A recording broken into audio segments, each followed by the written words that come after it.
সবাইকে কেমন আছো তোমরা সবাই? আশা করছি সবাই ভালো আছো। নতুন একটা ব্লগে তোমাদের সবাইকে অনেক অনেক ঘুম থেকে ওঠার পরে আজকের ওয়েদারটা দেখলাম একদম কিন্তু ফ্রেশ। দিন ধরে ওয়েদারটা যা মেঘলা ছিল, আমাদের সবার তো নাজেহাল অবস্থা হয়েছিল। মেঘলা ওয়েদারের জন্য পেখমকে কিন্তু রোদে জলে স্নান করতে পারিনি এই কয়দিন ধরে। আর আজকে যেহেতু এত সুন্দর রোদ উঠেছে, সেই জন্য কিন্তু আর সুযোগটা ছাড়িনি। বোতলের মধ্যে কিন্তু জল ভরে দেখো রোদে দিয়েছি। এদিকে পেখমের অবস্থা দেখো, ঠাম্মি ভালো করে তেল মাখিয়ে একদম রোদে নিয়ে দাঁড়িয়ে আছে। পেখম সোনাও কিন্তু খুব এনজয় করছে। জানো তো আমার মেয়ের না একটা বাজে অভ্যাস, ওকে যদি কোনো একদিন স্নান না করাই তাহলে কিন্তু রাত্রিবেলার দিকে ঘুমায় না।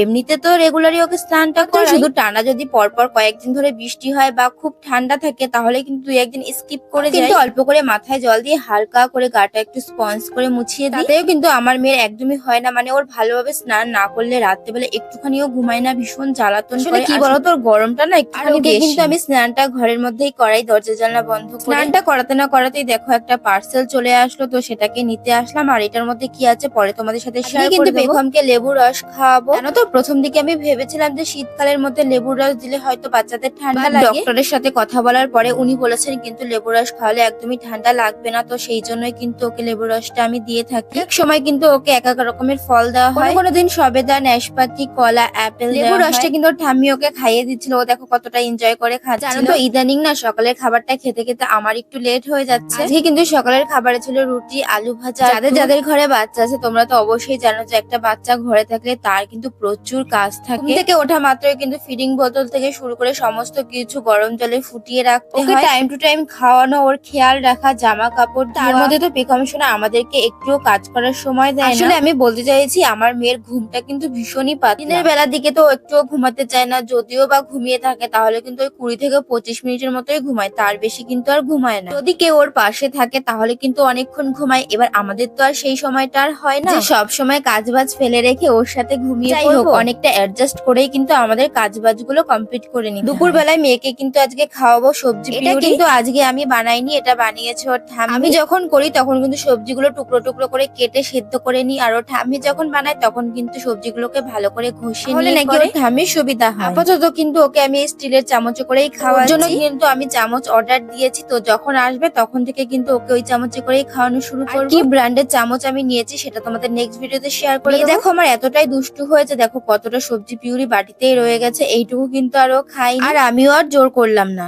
তো পেখমের পাপা কি করছে? মানি সাজানো হচ্ছে, মানি গেমের জন্য। দেখো আমাদের কিন্তু একটু পরে করা হবে গেম চ্যালেঞ্জের ভিডিও, তাই জন্য রেডি করছে গেমের জন্য, তাই তো? আজকে কি বানাচ্ছ এটা? খিলি পানের মানি। খিলি পানের মানি আজকের গেমের নাম। টাইপের আর কি চেষ্টা করছি। আর এই সব টাকাগুলো কি আমার মানি ব্যাগ থেকে নিয়েছো? হ্যাঁ, ওই যে সাইডে আমার মানি ব্যাগটা রাখা রয়েছে, দেখেছো? সব আমার মানি ব্যাগ থেকে টাকাগুলো নিয়ে নিয়েছে। আর তার সাথে দেখো এখানে গান শুনছে। কি গান শুনছো বলো একবার, বলো কি গান শুনছো? মোটিভেশন। একটুখানি গাও, বলো। শুনেন না, দিল জিদ্দি হে, এই গানটা শুনছে, তাই তো? আর কাজ করছে, মানে তাহলে কি বলতো এনার্জিটা ভালো পাওয়া যায়। এখন এই যে মানি নিয়ে এখন করা হচ্ছে গেমের ভিডিওর জন্য। কাজই বন্ধু, এমনি বন্ধু তো আর নেই, কাজই বন্ধু। কাজ আর এই মোবাইলই সঙ্গী।